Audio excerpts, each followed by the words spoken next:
ছোটবেলায় আমি খুব স্বার্থপর ছিলাম। সবকিছুতেই নিজের সুবিধে আর লাভটা বুঝে নেবার চেষ্টা করতাম।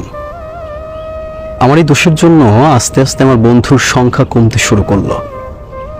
শেষে অবস্থা এমন হলো যে আমার আর কোনো বন্ধুই অবশিষ্ট রইল না।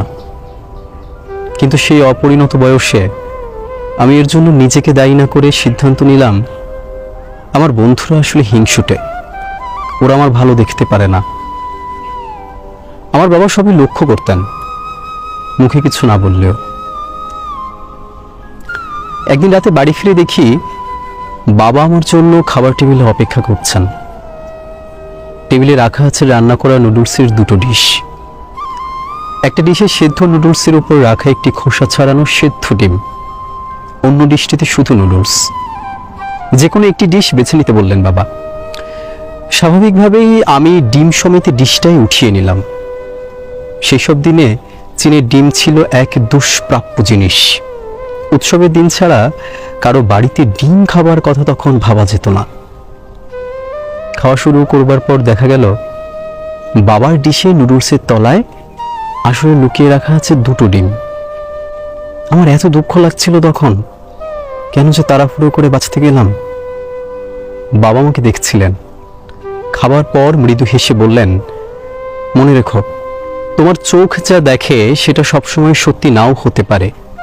শুধু চোখে দেখে যদি মানুষ বা পরিস্থিতিকে বিচার করে সিদ্ধান্ত নাও, ঠকে যাবার সম্ভাবনা থাকবে। পরদিন আমার বাবা আবার খাবার টেবিলে নুডলস ভর্তি দুটো ডিশ রেখে আমাকে খেতে রাখলেন। আগের দিনের মতো এবারেও একটাতে ডিম আছে, আরেকটাতে নেই। আমাকে যে কোনো একটি ডিশ বেছে নিতে বলা হলো। আমি আগের অভিজ্ঞতা থেকে জেনেছি, চোখ যা দেখে তা সত্যি নাও হতে পারে। আমি ডিম ছাড়া ডিশটি বেছে নিলাম, কিন্তু খেতে গিয়ে দেখলাম ভেতরে কোনো ডিমই নেই।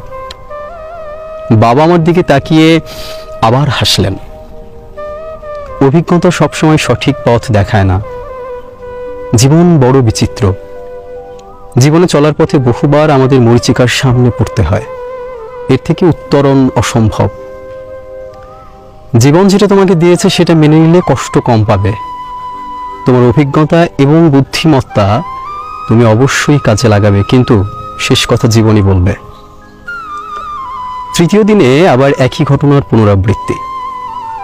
আগের দিনের মতোই এবারেও একটাতে ডিম আছে, আরেকটাতে নেই। তবে একটা ব্যাপার এবার একটু অন্যরকম হলো। এবার আমি বাবাকে বললাম, আগে তুমি নাও, তারপর আমি। কারণ তুমি বাড়ির সবার বড়। এই সংসার তোমার রোজগারে চলে, তোমার অধিকার সবার আগে। কথাগুলো শুনে বাবার মুখে উজ্জ্বল হাসি ফুটে উঠল। মুখে কিছু না বললেও খাওয়া শুরু করবার পর আমি দেখলাম নুডলসের নিচে আমার ডিশে দুটো ডিম। খাবার পর বাবা আমাকে কাছে ডাকলেন। সস্নেহে আমার হাত ধরে বললেন, মনে রেখো, কৃতজ্ঞতা এবং ঋণ স্বীকার করা মানুষের শ্রেষ্ঠ ধর্ম। তুমি জীবনে যদি অন্যের জন্য ভাবো, অন্যকে দাও, জীবনও তোমার কথা ভাববে, তোমাকে আরো বহু গুণে ফিরিয়ে দেবে। বাবার এই তিনটি উপদেশ আমি আজীবন মনে রেখেছি এবং মেনে চলেছি। কি আশ্চর্য, সত্যি জীবন আমাকে বহু গুণ ফিরিয়ে দিয়েছে। আমি আজ যেখানে আছি সেটা জীবনের দান ছাড়া আর কি। এত সুন্দর লেখাটি যে শুনলেন, এই কথাগুলো বলেছেন চীনের প্রধানমন্ত্রী। আমি জানি না লেখাটি কে অনুবাদ করেছেন, তবে যিনি লেখাটি অনুবাদ করেছেন খুব অসাধারণভাবে লেখাটি অনুবাদ করেছেন। বাবার পরামর্শ ছেলের অন্ধকার জীবনে আলোকবর্তিকা হিসেবে কাজ করল। লেখাটি পড়ার সময় আমার শুধু মনে হচ্ছিল যে আমি মনে হয় একটা জীবনের অনুবাদ পড়ছি।